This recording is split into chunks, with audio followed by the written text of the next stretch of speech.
CryptoSLO, cryptocurrency news and investing. CryptoSLO with more crypto gains. What's going on, guys? What's going on, crypto fans? In today's video, we're going to talk about how to get the RavenCoinQT executable so that you can replace your old one. Now, I don't know if you know what I'm talking about, but basically, it used to be if you went to the releases, you would get a zip file where you could unzip and just get the QT portion of the wallet and not go through the installation process. This is kind of if you're paranoid about running the EXE. So if you look at the EXE, it actually tries to install it. So what you need to do if you just want to replace your QT is extract the QT out of the package EXE. So what we do is first we go to the releases on GitHub and go ahead and download the package. Okay.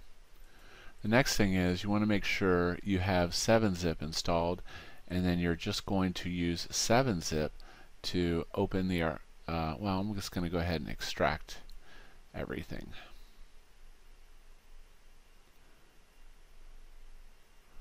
Alright.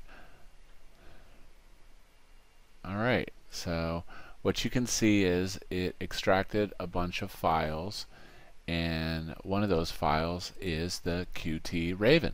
So what we're going to do is we're just going to take that QT that we extracted, and we're going to go and we're going to find our...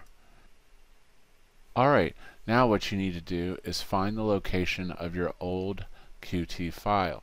And in my case, I had it in the custom location. Go to RavenCoin, wallet, and I'm going to create a folder, and I'm going to date stamp it.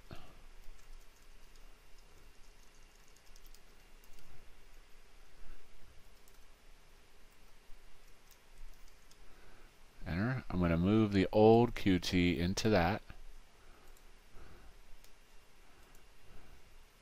and I'm going to replace it with the new QT. And the reason I always back up the old one is just in case there's a problem. That's it. That's how you get the RavenQT executable out of the installation package if you don't want to go through the installation process. This is CryptoSLO. If you're not talking gains, then we're not talking.